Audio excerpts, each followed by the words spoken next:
Welcome STEMfesters. My name is Mark Stahl and I'm coming to you from my living room in Huntsville, Alabama. I am an engineer at NASA with Marshall Space Flight Center.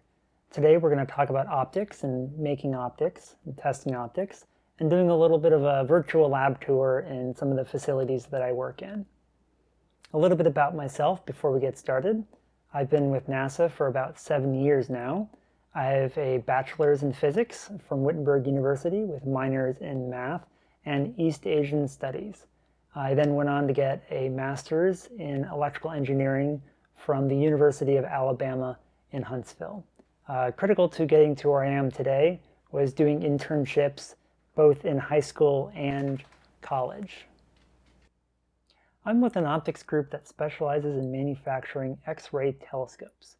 Before we go on the tour, let's talk about optics and telescopes. What is optics? Optics is much more than just playing with laser pointers. It is the study of all light. Chances are good you know somebody who wears glasses. It is optics that enables us to understand the interaction of light and our eyeballs and how we can correct our vision using glasses.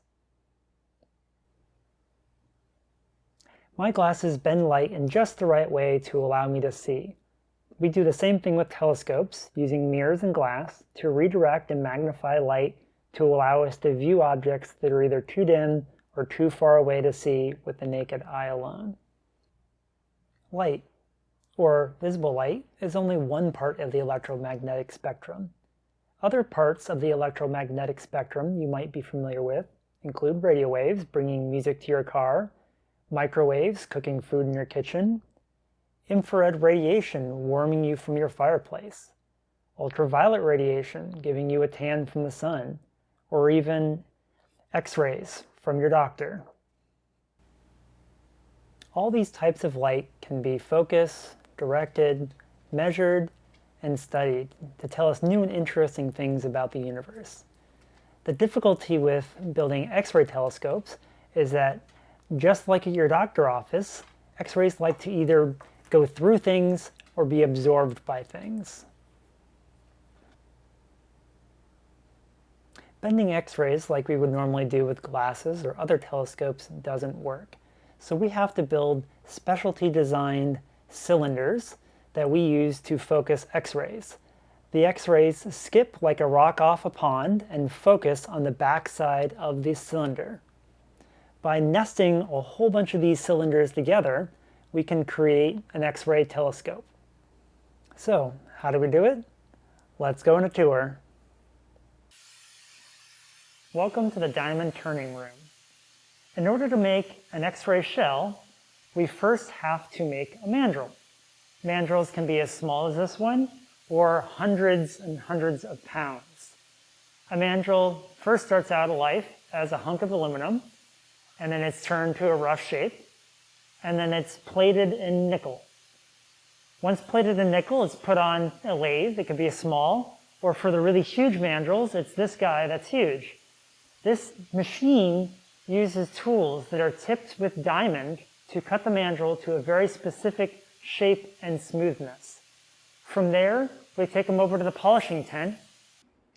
After diamond turning, our mandrels come here to one of our polishing tents. Here we use various liquid polishing compounds to polish the surface down to a very, very smooth surface. It'll spend 4 hours in here and then go off to be measured, and if it's ready, then it moves on to plating. If it's not ready, it comes right back here for a couple more hours of polishing. Sometimes it can take tens of hours to get a mandrel ready for plating. Let's go check out the metrology station.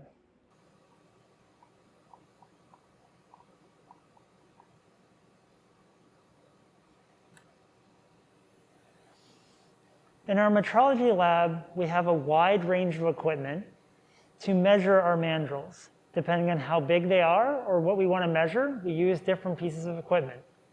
For small pieces or very smooth surfaces, this white light interferometer is very good. We also have other pieces of equipment that will physically touch off with a mandrel to determine how big it is. Welcome to our shell plating facility. Let's recap. Somebody wants an X-ray shell. First, we've had to take a hunk of aluminum, turn it into a cylinder, nickel plate it, diamond turn it, polish it for tens of hours, iteratively do metrology on it, and then it makes it over to here. Big mandrels require big baths. Small mandrels require small baths. So now you have a very smooth mandrel and you want to make a shell. In this facility, we dip these shells into these large baths with different chemicals in them and grow a shell on it. Once we have the shell to the thickness we want, we then take them out of these baths and then we pop the shells off by cooling the mandrel. From there, we take these over to our clean room facilities and we assemble the actual telescope. Welcome to the X-ray and cryogenic test facility. In this clean room, we both assemble and test X-ray optics, among other optics. The chamber I am leaving is about 75 feet deep and 25 feet in diameter, and we can test some pretty big optics. You may have seen the iconic image from JWST before.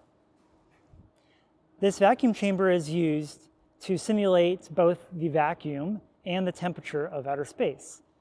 Parts of the chamber can get as low as minus 425 degrees Fahrenheit. Testing like this is very important to make sure that the experiments will actually work once they get to outer space. To test X-rays, we actually have a building about a third of a mile away where X-rays are generated and then they're shot down a long tube to get to the back of this chamber. That long tube is critical to make sure that those X-rays look and act like what you would expect to see in outer space. I hope you enjoyed the tour today and that you enjoyed seeing what I do at NASA from day to day. Maybe one day I'll see you at NASA too.